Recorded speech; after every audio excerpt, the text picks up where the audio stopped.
Thank you, sir. Will Geddes, international man of mystery.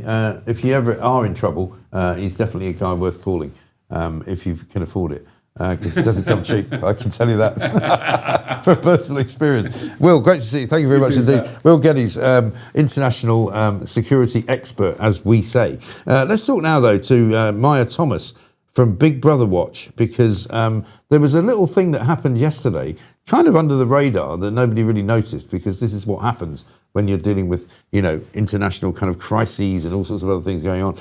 There was a vote that went on in Parliament yesterday about whether or not to ban under 16s from using social media.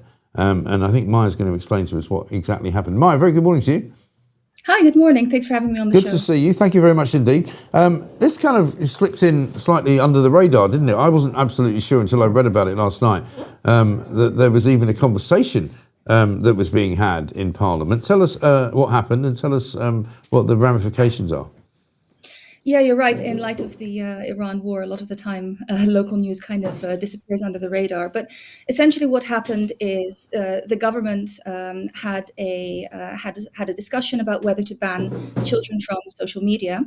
What we're very concerned about is while they haven't made a definitive vote yet, so we don't know whether this ban will exactly happen, they have been discussing ways in which it could happen, and it's very likely to happen in the future. And at Big Brother Watch, what we're very concerned about is that, while obviously everybody wants children to be safe online, the government hasn't actually thought through how this type of ban would be enforced, because the only way to determine who's under 16, so that you can ban under 16s from social media, would be to basically scan everybody's faces and everybody's IDs to determine their ages. So this would affect adults as much as it would affect children, and it has terrible, sort of disastrous consequences for our privacy and civil liberties.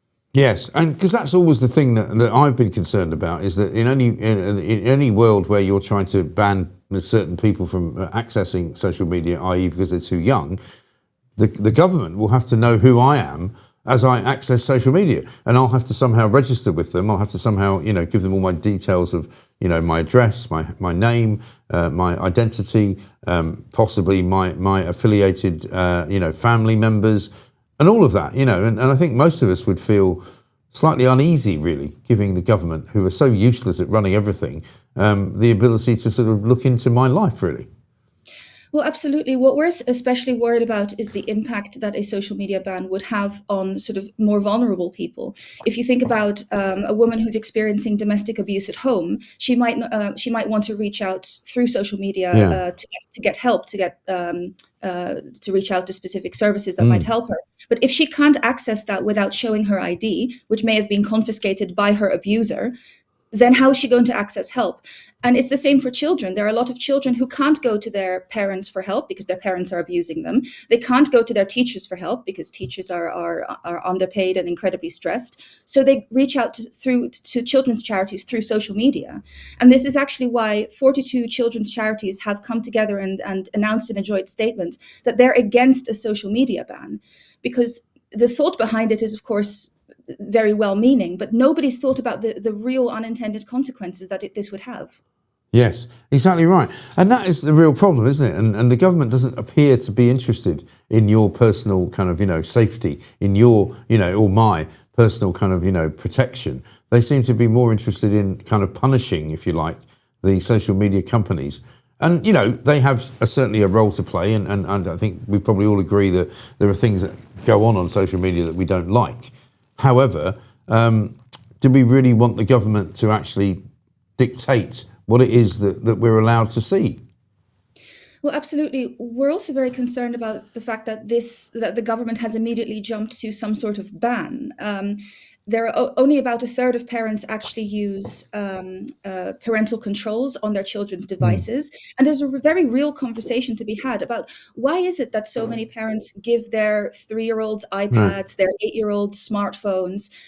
We think that the government would be actually, it would be much more efficient for the government to actually talk to parents, provide resources about healthy screen time, help with digital literacy courses in schools. Yeah. This is a decision for parents and families, not for the government.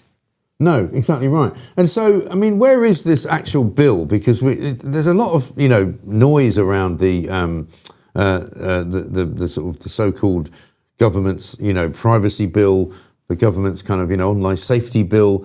Nobody's quite sure where it's all going. I mean, as far as you are aware, Maya, what's happening with it? Is it likely to become law in the next parliament? Is it likely to become something that just gets pushed to the background?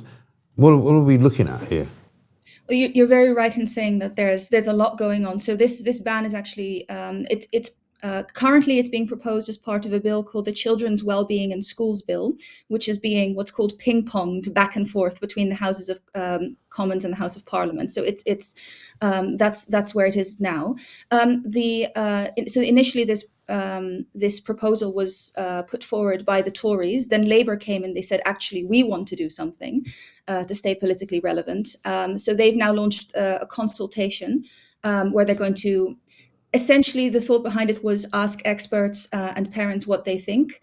But we've looked at the terms of the consultation, and it's an incredibly biased one, and we're very worried about that. Yeah. So once that wraps up, then the government says it's going to consider whether to introduce a ban or not. But I suspect that we would hear by about sort of early summer, maybe midsummer, what's actually going to happen. All right. We've got a clip, I think, from Darren Jones, who is, of course, very close to the Prime Minister, kind of more or less his second in command. Talking about it. Let's have a look at what he has to say. There's a section in the consultation about police and the use of facial recognition. Campaigners say, and I read it, reads like a primer for digital ID being a gateway for police to turn ID photos into mugshots. How can you reassure people that that is not the case? Yeah, the digital ID system that we're building is not a mandatory ID that you need to have available to show to the police or anybody else. If you wish to use it, you can, but you don't have to if you don't want to. So any concerns the public have about how this interfaces with law enforcement, please just be reassured that's not what this is about. This is about making customer services easier to access and use across government. Yeah, well, he says that, but I thought facial recognition was something that the police are already now using to arrest people, and and that may be a good thing. But I'm just not happy about the way that they're unraveling it and kind of just telling us that, well, yeah, we're doing this because it's making you safer. And you go, really? Is it? Are you sure? Are you sure you're not just tracking me everywhere I go? Whenever I go into a Boots, the chemist, or whenever I go into, I don't know, Selfridges. You've got footage of me doing things. Yeah, absolutely. And we're very concerned because, of course, while so a social media ban basically rests on either uploading a scan of your passport or scanning your face, and that's facial recognition. So it's impossible to enforce without it. And you're right to say that in sort of broader context, where the government has made clear that they are interested in digital ID, Home Secretary Shabana Mahmood actually said that she would like the UK to be an AI panopticon, believe it or not. In that context, this type of legislation is incredibly worrying. Yeah, I think so. Absolutely right. Well, listen, with your help, Maya, and others, we will at least question them every time they try and do something that we don't like the look of. Thank you very much indeed. That is, of course, Big Brother Watch and